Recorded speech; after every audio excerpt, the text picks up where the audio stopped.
Hello, everyone. Welcome to another episode of LivingYosh. I have a guest today who obviously he's an amazing person, but he's done a lot of good for me and my family. So I'm especially appreciative for having Aryeh here. Every once in a while, an artist comes along whose music does more than entertain. It gives people hope. It strengthens our emunah, helps us through difficult moments. It reminds us that no matter what we're facing, Hashem is always with us. Today's guest has written songs that have become part of people's lives. They played at kumsitz, in homes, in cars, and during some of the biggest challenges, including some of mine. His music has comforted people in times of loss, inspired them to keep fighting, and brought Jews together all over. Aryeh, thank you so much being on LivingYosh today. It's really an honor to have you. It's an honor to be here. And after an intro like that, like, whoa. I could have went longer, but I really wanted to get to the questions. No. It's great. I I have to appreciate ask it. this first, only because my son told me to ask. Okay. Music or hockey? Looking back. So funny story. My older brother was Miami Boy Squire. And when I became of age, my mother asked me, like, do you wanna do the choir? And she's like, it means like rehearsals on Sundays and whatever. I was like, I play hockeys on Sundays.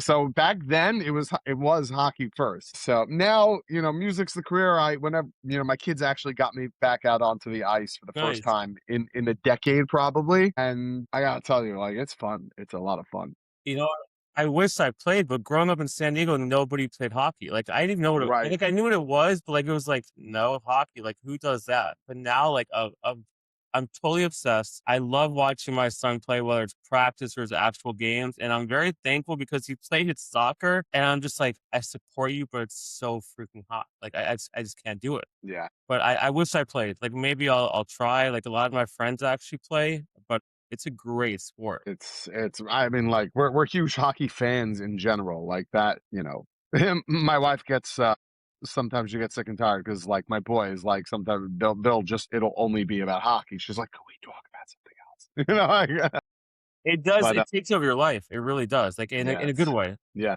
the truth is, like, I go for the New Jersey Devils, and like they had a bunch of rough, the last decade or so, and then my kids started like really following. They started really following hockey, and like they brought me back into the misery. But it's a lot of fun. It's a lot of fun. I'm glad. Gotta Like, I come love out of there, man. We'll go to playing. a hockey game. All right. Listen, my wife always says, "Can't we just switch to being Islander fans?" It's like 15 minutes away from the house. I'm like, it doesn't work like that. No. Look, I'm still a Chargers fan. I moved from San Diego. I still love the Chargers. I can't just leave my team. Right. It doesn't work like that, you know? So you brought up your brother. You have a family that's very musical, I guess if that's the word. And so why didn't you ever think about having like a family band, like long term? Like, I'm not trying to get too personal about it, if that's okay to ask, like Yeah. stick together. So in a way we did. My brother, I mean, I'm the youngest of four. My oldest brother is the business guy. He's like the accountant of the family. The one under him is marketing and stuff like that. The brother under him, which is one right above me, I'm the youngest. He has a bunch of albums out called the Javienu. And I am on the Javienu 2, 3, and 4. So in a way, that was our little thing. But my brother and I have like extremely different vibes when it comes to music. For a long time, he didn't get my music like at all. Like, he's a little bit, more traditional, like more like straightforward Jewish music. And I was at the time, thank God Jewish music has expanded, but at the time, like, I was really like pushing a boundary when it was coming into Jewish rock music. It was like way back as I was leaving yeshiva in Israel. And over time, he's come to really appreciate what I do. But him and I, like, other than his albums, we don't really vibe musically in the same way. So, but my father also, my father plays out a bunch of albums out. Me and my brother separately have, kind of like started taking on ourselves to redo a lot of my father's older songs, which is kind of Wow, nice. that's Yeah. awesome. Well, so what kind of music did you listen to growing up? Is it similar to like the pace that you actually sing? So it's funny because, like, my earlier albums were a little bit more, and even like once I took a 9.5 year break of releasing music. I was really throwing myself into the wedding industry and like learning how to be a music producer and like growing that into things. So, but like some of the earlier stuff like that I came out with after with like Up Like a Lion and Accept and stuff like that. are still like of like my earlier stuff, like the big rock stuff. You know, I was into Pearl Jam. I was a big emo fan, like Taking Back Sunday, and who else did I really like Daughtry and stuff Yeah. like. I love that like big anthemy rock stuff. And sometimes I think to myself, like, I should really go back to doing that. But so much of like kind of what speaks to me as like more authentic music for me is the music that I'm making now, which is like a little bit, you know, it's real, like it's meant to hit different. And it's funny, my mixing engineer unearthed like a demo of mine from years ago, and he's like, "Whatever happened to songs like a kick and snare and rock song, like really big kick, you know?" And he's like, "How have we never put this out?" And I was like, "Man, this is a great song, but it's like, you know, it's so not what I'm Your doing music's now." for everyone, that's why I like it. Like, it seriously, it could you make it cool to be Jewish. Oh, thank you. I think for artists, there's a struggle of identity always. Like I think for the most part, like if you find something that works, you kind of stick to it, you know. And ironically, that like two of my bigger songs that I've come out with are actually similar, like the Hebrew English collab type thing with Kaylee and Avodat Lev. Like I was like, stick with that. Like those are working. But I just I don't really have that ability. Like I'm just writing in so many different areas. Like I'm working on an album now, which is even is actually like less English and kind of going back to more of using, you know, psukim and things from Tehillim, things that are like kind of helping me reconnect into davening and stuff like that. So and sometimes sprinkling my own English in there. And, you know, I think that's why there's so much of it that like everyone can find their song or two or three or more that they like really can lock in on and connect to. And for me it's like, okay, like maybe on a strategic branding level, I should really just like stick to a vibe. But I also like I'm very much go with the flow of what I'm feeling creatively. So like right now I'm feeling a certain vibe for the album I'm making, and I'm like, okay, so that's what we're gonna do. And the coming year in general, like the music industry has changed so much that God willing, like I have, you know, a song coming out next week, I think, and hopefully if it's done, and then an album hopefully at the end of August, and I have a very cool collab that I'm working on. And then like I think the plan is like treating music like social media in a way, which is it used to be like every music release you plan out and it's going to be now and da. I think at this point with the amount of music that's coming out, it's really like social media. And I have the repertoire to do it, and I'm writing all the time, and I have the studio. The expenses to record music is not the same as most other artists. So like I can literally pump out songs every 2 weeks. The nice thing is that you do have a reputation, so you can kind of play around with it. I mean, you have your following. I mean, it takes a while to get there, but that's a huge plus. It what's interesting is I always say about that my following is it's very funny because sometimes like, you know, when an artist starts doing different things, the following is like, wait a minute, you know, like but no one really does that. Like I think the people that connect to like if there's a song they don't connect to, they just move on to the next thing. I think that's it's a disadvantage, but it's also the advantage of today's music world of that, like an Instagram post. Like if an Instagram post doesn't do well, it's so easy to just like move on to the next one. Like if it doesn't Think get that views, like yeah, yeah. I think the mentality is to adapt the same way to music. It's the same way to music. It's a smart approach. My keyboard player was here tracking recording pianos for the new album. He's like, you just need to just put out music because like eventually yeah. something's gonna like be a hit again and like a bigger song. And I was like, okay, yeah, I'm, you know, I don't need to strategize. I can just kind of do the thing. So It goes yeah, hard, man. I mean, yeah, it's worked so far. I mean, people could see when you sing, it can come straight from the heart, and that's all people want to see. I mean, it has to sound good also, but you got that, so it's pretty awesome. I wanted to ask you, when did you know you had a gift? When did you know that people wanted to listen to what you had to say? Because it's hard to get a voice. Trust me, it's very hard yeah. to have a voice. Good question. When I was my first year in Israel, I towards the end of the year, I started developing my songwriting.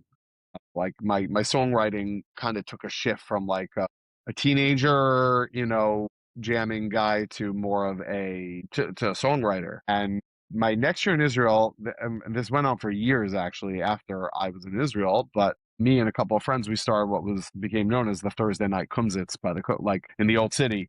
And we would literally every single Thursday night, I think my second year, except for like two Thursday nights, we did it was a Kumsitz, but it was different. Like we weren't just playing like Kumsitz songs and Kalbach songs. Like I would introduce a lot of my new songs. A whole bunch of songs from my first album were like everyone knew the words there, like Hasidim, Israelis, everyone. And so like my song is Mashir and Ilav and like all these different songs that were from my Mhm. first album, like were developed there. And I saw in those cases that like, wait a minute, like people are to connecting to these songs, not just in a like nice song way. Like people connected to them, and from there, I just really went in on my writing, and I said like I need to make an album. And at the end of 2007, I spent 2 weeks in Israel after yeshiva, and I recorded my whole first album in 2 weeks, and that was the start of it. So, wait, where did you go in Israel? I was in Merkaz Torah for 2 years, and then I was in Ner Jake for my third year. It's in Neve. Oh, Kind okay. of, So kind of there, by accident. It wasn't. It didn't work out the first place I went to, unfortunately. And a lot of schools won't take you when it doesn't work out in the first one. yeah, So Neve, here I come. it's great. It was a great place. Yeah, I mean, I definitely have stories. It's a little scary times, but so you told me you took a not like a 9-year break. Does that mean you stopped recording, or you just It wasn't intentional. It wasn't intentional. I was working on my third album at the time. Some of those songs I still have that have never been put out. I have like a lot of stuff, and it's actually funny because I had to look for something on a hard drive, and I have a box full of hard drives over here. I'm now like seeing how much material is actually recorded, like other than my voice, which is great because me 10 years ago doesn't sound like how I would now, but like music is there. Like I have music. So like there's so much music to put out or like sell to other artists or work with other artists from. So it's nice. But I got very busy. I got married in 2010, right after my second album came out. do it? I'm sorry? That could do it. That could take over. Yeah. Well, a few things happen. A few things happen. I My second album I recorded with a producer named Nir Z. He's a drummer. He's played on some like incredible albums. Like one of my favorite albums ever, John Mayer's Room for Squares album. He played on that. He plays now on tons of like the big country acts. He's in Nashville, so he's a great guy, Israeli guy, and Jeez. he produced my second album. And he sent the album to a couple of producer friends of his or people in the secular industry. It was very different, the industry then. Like then you needed a record deal to make it. And people like the album, they're like, we just like don't know the Hebrew end of it. Like if you can get him to record in English, like maybe we can see what we can do with him. And I just gotten married, and my wife at the time, my first wife, she was right about this at the time.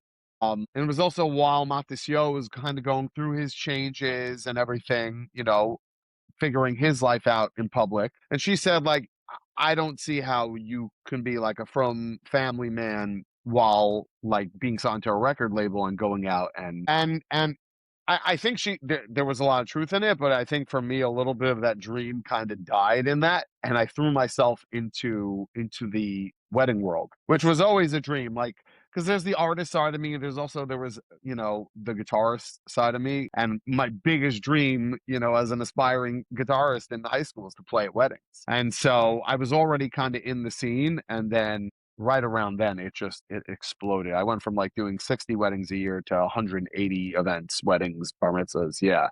I was never content of just being a guitar player. Like then I wanted to learn how to be a band leader, and then I wanted to learn how to manage a band, and then I signed with another band. And in that band, like I learned how to hone my producing skills and my managerial skills, and there were so many different elements that I get, and I just my focus during that time was simply like learn that business, not just to be a guitar player. So the hiatus wasn't intentional.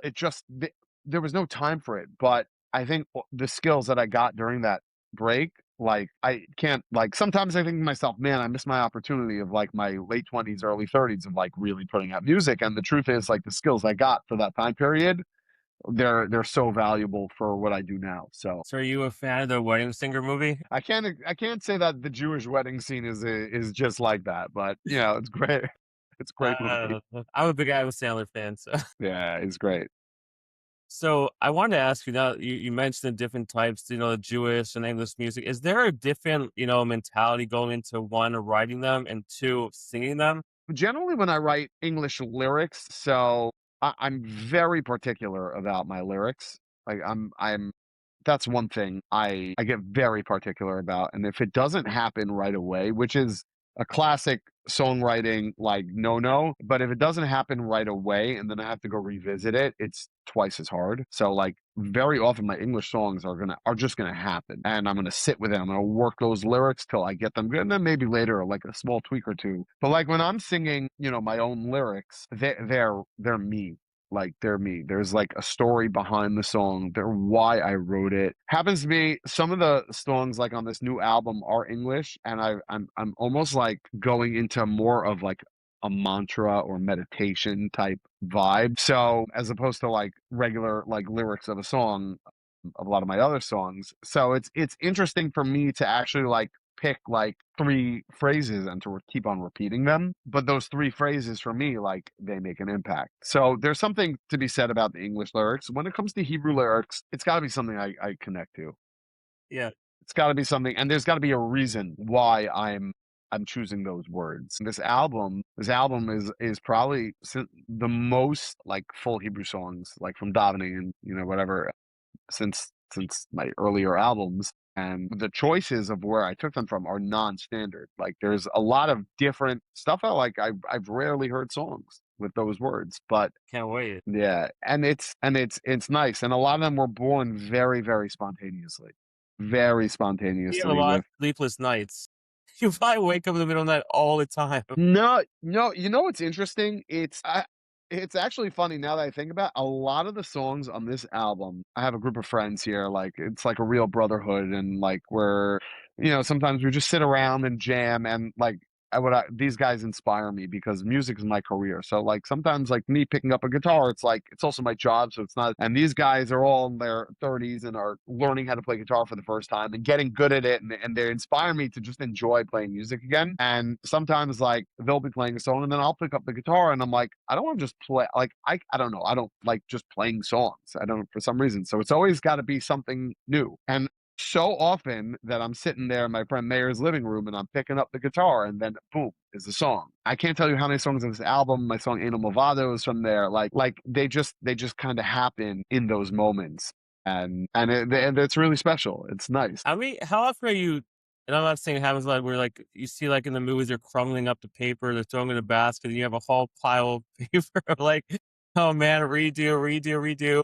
Yeah, it's not. They're just when I'm sitting and writing lyrics, it can get like that, and I get very discouraged quickly. So like when it's flowing, it's flowing. It's like really flowing. When I have to work for it, it's rough. I hate working for lyrics, but it's work. Writing lyrics that really hit home. I get sent a lot of songs by people who are either looking for artists to sing them or to sell them or whatever, or to ask opinions, and I try and give advice when I can. And lyrics, like it's very easy to fall into cliche. And when I say cliche, like the night is dark and I feel so far and I want to get close and da, da, da, da. And it's the message is great, but I think what you have to figure out like how to bring yourself into the song. Like it's a nice message. Sometimes not every song is personal. Like, the song coming out with next week is the English is the chorus, and it's a mantra, so it's different. It's but like you want to bring out like lyrics that are just going to make your audience get to know you and to be able to relate to it. So no So sneak preview. I don't get.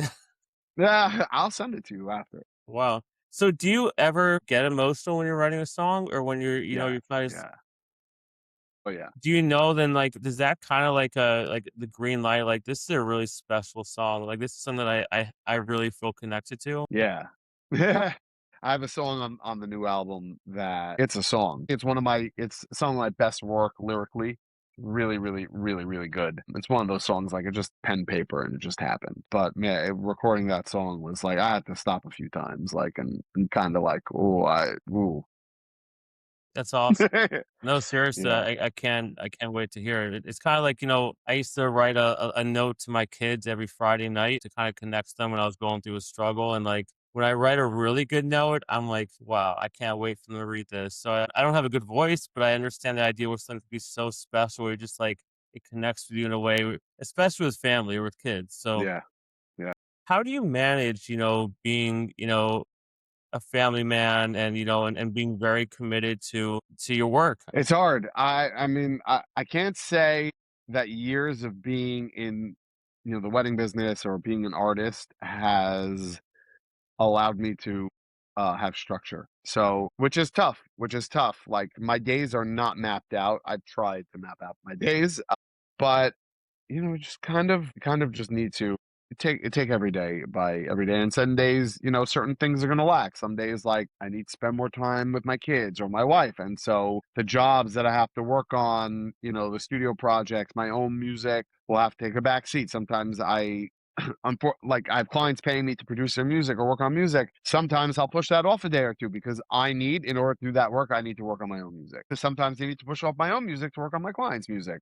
Sometimes my career means not enough time for my family, and it's there's no perfect system in it for me. It's definitely it's a struggle. It's a struggle. Like like yesterday, I had to leave like super early in the afternoon for this wedding, and I was like, my boys are in camp. Oh, I didn't get to hang with my daughters like a little bit in the morning, but everyone's rushing to camp, and then like usually I'm home when they get home from camp, and I was like, now I'm not there for that today. Now, like obviously we have to work, we have to do what we do. Like people go out to work, people go on business, whatever. But it's just like no, I don't even like. I'm gonna get home at 1:30 in the morning. I'm not even like I'm didn't get that time today, and it's tough. Also, my boys, like I'm in a second marriage. My boys are from my first marriage, so for them especially, also like I don't even get to see them every day.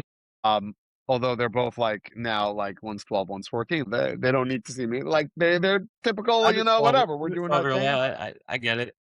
But yeah, like but at the same time, like, they also need that time, and it's, making time for them, and it's a lot. It's a lot to manage, but we just do our best. That's Yeah, that's the line that I use. I mean, yeah. it's not easy. So I want to ask you about "Just a Child," which has touched Mm, so many. mm. I love that song. So, what was your mindset when you're writing that song? I mean, that's a very special song. Yeah, It's about feeling free and being, the kid that you want to be, right? yeah, And kind yeah. of which is hard as a parent to let a child be just a child. So I'm very curious what you were thinking when you wrote this song. I think I recognized in myself that I had a lot of negative self-talk for myself, and I had this realization that, like, I would never speak to, let's say, my kids that way. I do a lot of inner child work and stuff like that, how could I talk to myself that way? And so it's a matter of realizing that, like, if we get underneath all the layers of what life has, done to us, brought on us. Like there's really just like a pure neshama, like a child that's innocent and free, as pure as one could be. And it's so funny because I'm learning a sefer now called Know Yourself, which really like it's work of like how to really get to know yourself. And this is going to get very deep for a second, but like the essence of a person is 100% good. Everything else is external. Like all our struggles, all our shortcomings, all things we beat ourselves up for, like that's all external. Like at our core, like we are neshama that God created, neshama shenasatabi, the neshama that Hashem put in me, Tori. It's like totally pure. It still is. Like nothing changed. And the key is to tap into that, like to tap into that pure essence. And that's just the child. Like, but it's funny. Someone said to me, they're like, I made my own version of your song. I changed one lyric. I was like, okay, that's interesting. When I sing it, I change a lyric. As pure as one can be, how Hashem created me. I was like, yeah, how Hashem created me as I was meant to be, like pure and free, like at our everything else is, that's what the lyrics, like strip it away layer by layer. There's so many layers of us, and if we like take some time to like really like get underneath all the stuff that like guilt, shame, struggle, life, to come back to ourselves and realize that like there's something very pure here, and the essence of that is good. It's something to be happy with. You tap into that. So that's the song. How you said that, seriously, tears in my eyes. Like, it's the nice thing about the song. It is a reminder that kids are just kids and they're trying their best, and we need to let them grow up and just It's more than that. It's where like adults we're yeah, just kids too. no, We're doing life for the first time also. yeah, we're Hashem's children, and that's why I love that song. I really Thank do, and the you. way you explained it, like Now it has even more meaning. So so thank you so much. I really appreciate that. Yeah, thank And you. now let's get to the song that really helped me a lot. Up Like a Lion.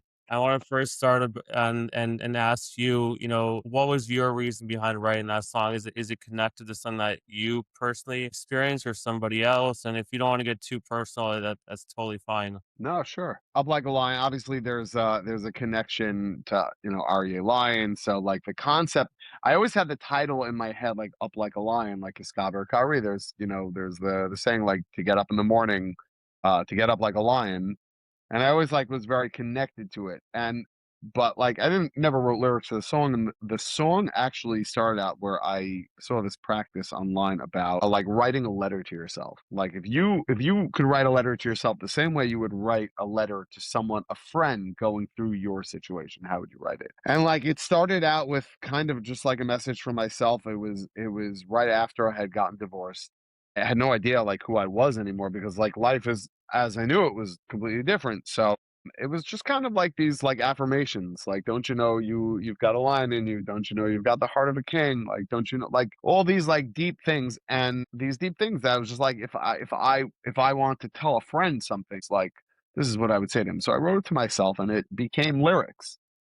And what's so interesting is that the bridge of the song I wrote as sometimes like when I'm writing songs, I'm recording them and I don't have all the lyrics. I'll just do gibberish. I'll just random words like I'll come up with phrases. And the lyrics of the bridge, the strength of moving on is to look deep in yourself, pushing past the pain that's hanging on. Its grip is tight and strong. The scars on your back will hold you back no more. It was like I totally off the cuff. And when I went to record it, I asked the producer, I was like, yeah, like I'm struggling with these lyrics. He's like, leave it. They're great. I was like, okay. And like only I think in the last year did I really like suddenly understand and connected it. Like the strength in moving on is to look deep within yourself and pushing past the pain that's hanging on. Is to like to leave behind our stories. That's the strength in moving on. Is to like really understand that the scars on our back are stories that are always there. We don't have to let them hold us back anymore, and that we can actually rise up like a lion. We can emerge from our story, and it's a special song. Oh, thank you for writing it. Seriously, because I just listening to it and once again, this is why I really appreciate this interview because it has a whole new meaning to me and a strong meaning. But daily struggles are real, man, and you need something to help you Yeah. get through it. And music, music does it, and especially you listen to words, and that's why I feel like you could really relate to everyone with your words. Like, no disrespect to other music, but like it really has so much meaning, and it's not. And the nice thing is that everyone could give their own meaning to it. That's why I love your songs. Like they really relate to everyone. And that's you don't see that very often. Like even my kids listen to songs. I'm like, do you guys know what that means? And like luckily they don't. Ah, It's like, yeah. we know the meaning of these songs. And even if you don't go the exact meaning that you were thinking when you wrote it, it's like it's so special and it inspires you so much. That's what I love. I really I love that. Thank you. Thank you. It means a lot, really. It means more to me. It means a lot to me. Did you ever meet a fan or someone who they gave you like an understanding of a song or what it's done to them where you're just like, wow, like, oh my gosh, like that's so special. Or maybe someone who's having a hard time and they tell you the story and you're like, I can't believe I did that for you, like with my words. Yeah, I've had a nice amount. I have a folder of my photos app on my phone, and it's called Olam Haba because if anything in this life, like I'm just gonna take these with me and show them touch. I'm like That's so cool, man. That's awesome. That should be a song. Yeah, yeah, yeah. I don't know because that imposter syndrome comes into play sometimes. Like sometimes you're like someone will come to you and they'll share something like very very personal about a struggle and like what my music has done for them. I'm almost like no no no no not me. Like there's a deep imposter syndrome that comes with that. Almost because like you obviously want every artist like wants their music to be impactful, but then when it is and someone's sharing something so personal and like they went through something so difficult and your music was such a big part of their journey of helping them suddenly there's an overwhelming responsibility that you need to step into that role of what that music fills. For myself, it's totally self-projected. And sometimes it's like, whoa, I don't know, that's not me.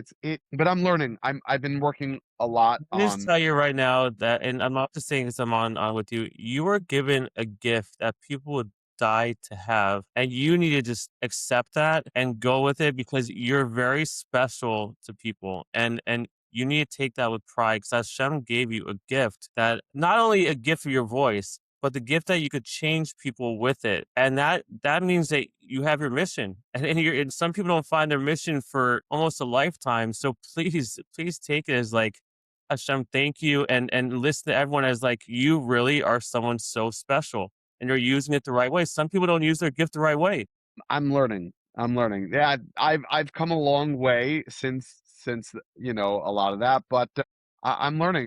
Even someone at the wedding I played at last night came over to me and was sharing, about how one of my songs, really really helped them through something, and it's just like I'm learning to actually like receive it. That's someone a very good friend of mine was going through a difficult time, and he sent me his wife sent me a message, and like we're listening, just so you know, like we're listening to one of your songs in the car, and like we're literally crying from it because it's just like it's a song I wrote for them. It's out, Rise Again. I wrote the song for them Wow. because they inspired me to write the song, and they were like just sharing with me like how, and I was like, I really appreciate that, like my music is really helping your journey and like your process, and like helping you through difficult times. And he sent back a voice note to me. He's like, Ari, there's no such thing as your music.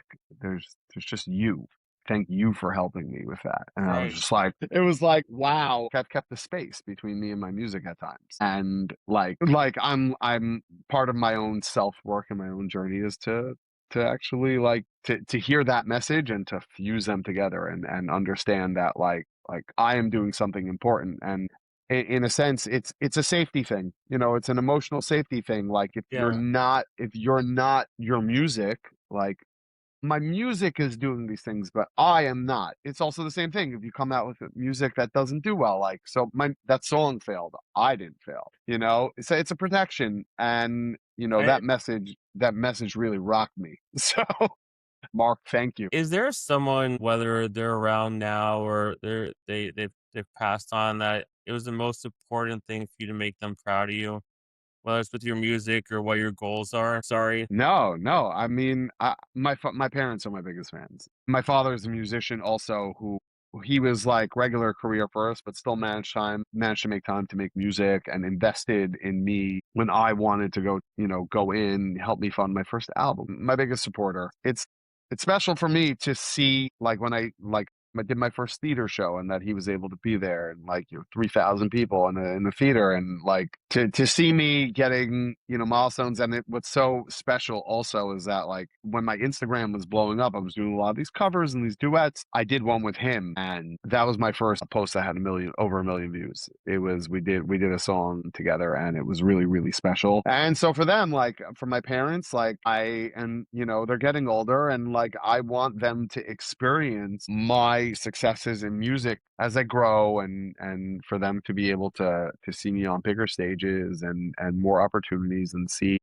Because like I want them to get that experience. Like my parents really, they put a lot into me, especially when recognizing that what I do with my music is not just like a kid playing guitar and singing and writing songs. Like they believed in what I can do. So it's pretty Awesome. special. Yeah, I love that. That is really special. I wanted to ask you, how has October 7th affected either the way you perform on stage or the way you're writing your music? It October 7th definitely shifted my musical style, and I'll explain. Is that I remember right after October 7th, they did a chuppah, and they were playing Hanan Ben Ari's Shurei Leib, which is a special song. And I remember it was like, I want to record this, or I want to I want to put something out. Like this song is so special. Like it was emotional post October 7th. And I came home that night like 1 o'clock in the morning, came in the studio, and I filmed like I like a quick video of me recording it, and I posted on Instagram, and that video blew up. Like it blew up. Hanan Ben Ari reposted it, and like People needed it. That was kind of what shifted things for me. And I suddenly realized that like it's not just my original music, that's providing a service to people. It's like people needed a place, like they're going on their phones, on Instagram, on Twitter, on everywhere, and all they're seeing is like this horrific news like every day. And it would be nice for them to go on to connect to like beautiful music and in a Yeah. way that they can feel. And, a lot of people ask me, and from there I started posting different reels and I started posting stuff, and people were asking me, like, how do you, like, why do you think your videos are like popping off? Like, I went from, 10,000 subscribe, like hard earned followers to something like I was at 30, 40, 50, 60, 80,000, 90,000 followers on Instagram. Like, they're like, wow, like, it's so cool, your strategy. And what I realized, I was like, there's no strategy. Like, people like are dying to feel. They're on their phones seeing sadness, and they want a way to accent. And for guys, let's say like Gil Jacobs, he provided them laughter. And like so what that also did is it shaped my sound a little bit. I was like, I'm an electric guitar guy. And it pushed me more to being an acoustic guitar guy and softer singing and tapping into words of the song and being able to give over, even if it's not my own song, give over the song in an emotional way, in my own unique way, that I can tap into these words and give it over. Then over time, it became like you can learn how to like, okay, I know this collab and this song will get the people. So like, but then I got burnt out from it. So from that style of content, which is totally fine. And but yeah, October 7th definitely like it shaped me as a musician, because I suddenly realized that I can have reach in helping people in ways I never imagined. So awesome. At any time, you could just pick words and music to help people. It's like, I know I've said it once, but it's such a gift, man. It's Yeah. so cool. One of the craziest things from the Instagram and post October 7th things was, I think, one of my earliest videos. A woman commented on the video. Her brother was killed in the Nova Festival, and she hasn't been able to listen to music since then. It was like a couple of months. It wasn't so long after it. And she says this is the first time she's listening to music, and like she couldn't thank me enough. And we were DMing, and then she had to get out of Israel, like craziness. So like she moved to Florida, and I had a gig down in Florida. I literally went to her apartment, met her whole family. The kids ran over and hugged me, like they knew me from Instagram and stuff, like My God. telling me like I was like the source of how they were able to cope during that time. And like it was so wild, because like I didn't understand, like, until then. I didn't understand until then. So like that was a very, very, very powerful, experience for me there. Like it helped me understand, like, wow, like what I'm doing here is not just about posting content. It's about Your the kids bigger must think you're picture. a superhero when you do stuff like that. Do my kids think I'm a superhero? Do you think I'm a superhero? She thinks I'm a superhero. It's funny because, especially with my boys, like Basia thinks it's cool. My 2-year-old, thinks I'm the coolest. It's funny. They appreciate it. I think they get a little bit like, not weirded out, but they're like, when I'm in public and people come over, and like sometimes people look up like, oh, thank you for your music, or like, can I take a selfie? And my boys are just rolling their eyes. And my wife said to me that first theater show that I did. So my whole family came. Obviously, it was like very. And my boys were like watching hockey on their phones and looking at the scores. And my wife was like, "Guys, he's up there performing. Like, look." And they're just like, It's "We so have exciting, heard the." My man. oldest son was like, "We have heard Up Like a Lion 1,000 times. So he's doing it on a bigger stage." And I was like, "You're 100%." I don't ask them to come to shows. I personally kind of see like a stained, like Lifehouse, like mix of that style, that if that's okay to say. Yeah. Who do you kind of compare yourself to, or who have you been told that you, not in a Jewish, singer, musician? Yeah, I'm such a super fan. One of my very good friend, Rob Millstone, shout out. He bought me this. It says Man, the okay. Jewish John Mayer.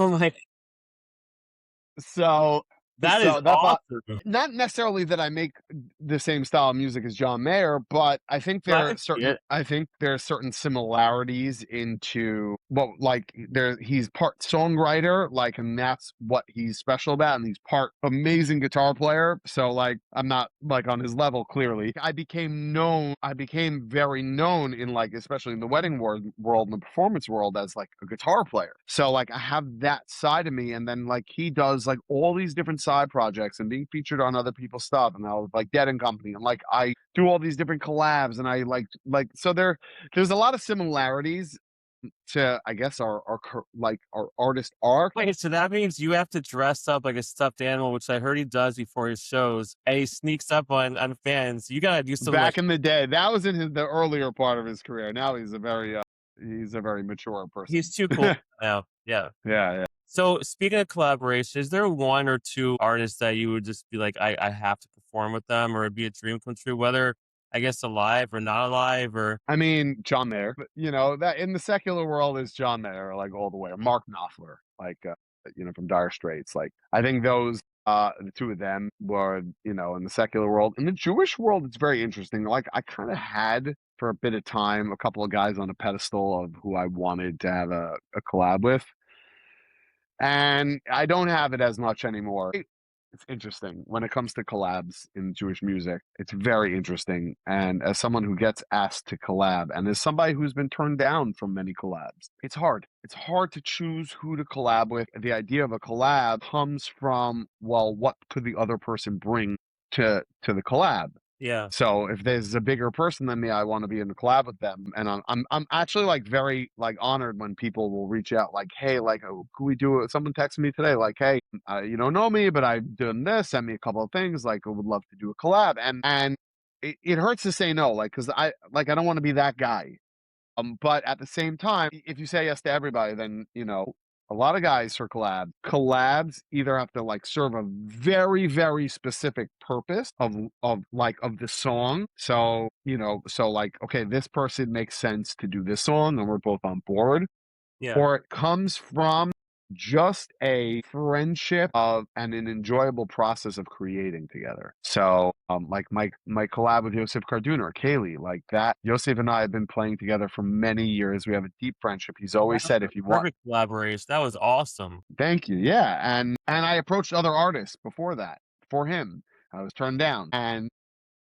Sucks for them. And then I said, Yosef, he has always said to me, like, let me know when you want me to sing on one of your songs. It was perfect. It was That like was so perfect. And he perfect. came to the studio. We had a beautiful day. Avodat Halev with Itzik Dadya. I didn't even know him. We came here. We clicked on a friendship level. We created it like as friends and enjoyed it. I have another artist coming next week. I wrote a song. And he connected to it, and and it's a very unassuming collab. Like, it's going to be a collab. Like, people are going to be like, wait a minute, where those two styles come together from? But like, it's an enjoyable creative Is process. it And so who are my dream collabs? My dream collabs are guys that are just like people that I'm just going to be like, yeah, like this is going to be a fun creative process for me. And that honestly is my goal in music right now.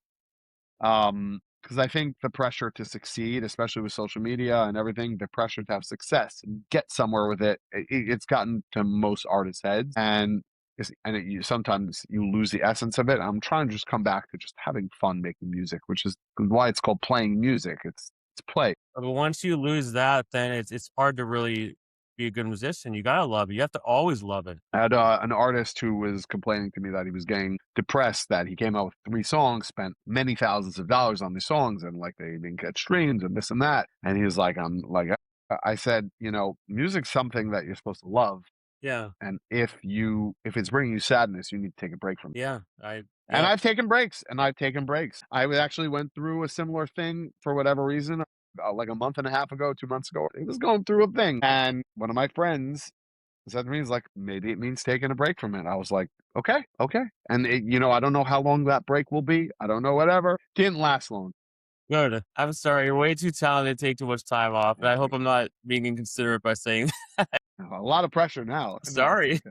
What do you want your legacy to be? I think everything now is just a bonus. You already have a legacy, but that's kind of how I look at certain things I do. Like, I did this. Now everything else is a bonus, but you could still have like that final piece that you want. It's when framed in that question, like I never really thought about that because I'm just doing like all the time. So like I'm not really thinking about like what it is I'm trying to like create long lasting. That's a good answer, though. It is, but when I think about it, like on the ego side of me, like obviously I want to be known as a famous, a rock star musician, and like sometimes that voice gets very loud in my head.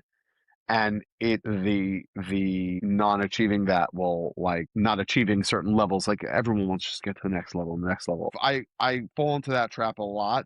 And I think when it really comes down to is I want to leave behind a collection of music. And people think about my music, it's like I want it to know that it meant something, not just like pop songs and stuff like that, which, they have a space also for helping people, like I'm not going to come out with music that's a little bit less deep. Sometimes I'm just going to come out with like fun music or good music. And I think what I would like to leave behind is the fact that his music meant something. Like it meant something. It already does. But I understand. Yeah. I Yeah. appreciate that answer. Thank you for that question. Wow. I have a lot to think about. But that means you have to come on again. I do this thing every morning, like first thing when I wake up, I make a huge cup of coffee and I sit down with it's called morning pages, and I write like 2 to 3 pages stream of consciousness or whatever. And some days it's like whatever's going on. Some days I have really deep insights, and like this is going to be a good one of the topics for tomorrow. That's for sure. Like, what do I really want? I wrote for 2 years every day, when I was Yeah. going through what I was going through, and I just wrote straight from my head. I didn't correct the grammar or anything. Yeah. Like, so I highly recommend it to people. Writing things down is so important, especially when it's your actual thoughts. So I already got one answer, but I wanna have a little bit of fun, if that's Okay. okay. Then I'll Yeah. let you go, so you could work on some more amazing music and send me your new Thank song you. that I won't share with anyone, don't worry. I'll send you to the vocals are not done. Basically, just as a disclaimer to everyone out there, Okay. I always like recording my music. I do my vocals last. And so, but I record a vocal, like me singing before, like as I'm starting, just so like I can hear and build around a voice. And very often, I'm not really paying attention to it. I just like kind of just sing it like passively. That's what's on there. Sometimes it's a little out of tune. Sometimes it's not perfect. It's That's all what's on there. So it's by the way, all good. you want to laugh. This is the number one thing any artist or songwriter or musician that writes this. There's a common thing that when you're playing a song for somebody that's not finished, like it's not finished. Just tell everybody it's not finished. Like, well, this isn't the real vocal. This isn't the like. Oh, I'm still doing like no, it's okay. We're just listening to the song, but like the artist in me is saying not the final vocal take. So It's still much better than I could do. Don't worry about it. Okay, so I already got my first question was coffee or tea, and I think I got the answer based on what you said.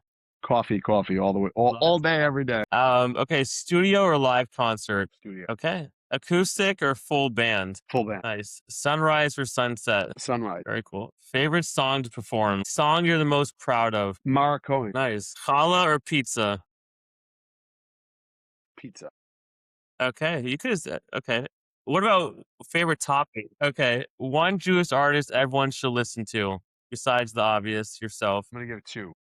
Okay, I'm gonna please. have two right now. Ellie David, he is, I'd say, up and coming. He's got a nice little following in like we call it medicine music scene. He's just recorded his first album and they're finishing it. It is special. It is Cool. really, really special. So Ellie's a dear friend. I got to produce a song for him. He not from this album, one of the singles, but he's one of the most incredible talents that I've ever come. And another artist that I just produced a song for, who he's the best freaking vibes ever, and his music literally reflects him. It's like when I listen to the music and I see him, it's just like it's the same. And his name is Benjamin Apson, but his artist name is Benjamin. He's got a song Sweet. called "A Healer" coming out, which is just he's just amazing. I'm like a huge fan of him. So yeah, those are two artists. I gotta write that down. That sounds like a really cool song. Yeah, but it's not out yet. I think probably soon. Yeah, Okay, cool. One word that describes your relationship with music. talk. Okay. We're like the codependent couple that we can't live without each other, but man, like sometimes it gets messy. I wasn't even gonna guess that, but that's awesome. That's a great question. That was good. That was very good. It's a better answer. Yeah, yeah. People are like, no, like it's so like your music. Like, no. Trust me, it takes a lot of relationship work to make that happen. We fight a lot. Okay. All right. Well, thank you. I Thank needed you. that. So, Ari, seriously, it was such an honor to have you. The difference that you make in other people's lives and you've made in my life is truly what I'm looking for on Living Yosh. Inspire people. You're passionate about what you do, and you continue to love it every day. And that's honestly just me alone. That's a dream come true. I hope to bring that to myself because then you bring it to other people. So I did write something up, but I wanted to come straight from the heart. You gave me such pleasure being here. I'm so thankful. My family knows that this means a lot to me, and I'm going to continue being a huge fan because Well, I love what you do, and I love the message that you send. first of all, thank you for having me. This was very very enjoyable, and your questions were amazing. First of all, I love questions that make me think, and it was great conversation, and I appreciate very much the chizuk. People. I think people don't realize that sometimes like we need the chizuk too, because it's in a world where there are a lot of artists and competing for space and trying to be heard and everything. It can get tough, like it's a lot of energy and effort that goes into making music, and when you express it in the way you've shared with me, I'm about to reframe this, and I think part of me saying is like, no, like your egos, like you think you're, no, it's not that, but it's that I have been able to help you through my music. It gives me a lot of chizuk to go ahead and continue to do what I do, um and remember that like it's a responsibility for me to go ahead and do it. I know, I know, and then you have a lot of pressure, and it's tough. But like I said, everything now is just a bonus because you've already changed so many lives. I appreciate that. Thank you. And I Thank do you. hope you come back, and I hope you're in Florida soon. To be honest, is that a plan? Camp, and now, so right now nothing on the schedule, but I'll let you know. Okay, because I want you to All knock on right. my door All right. and do a All right. show. Sounds like a plan. Thank you, my man. I All right. in Thanks touch. for having me. All the Take best. care. Get that Bye phone bye. call. Yeah. Bye.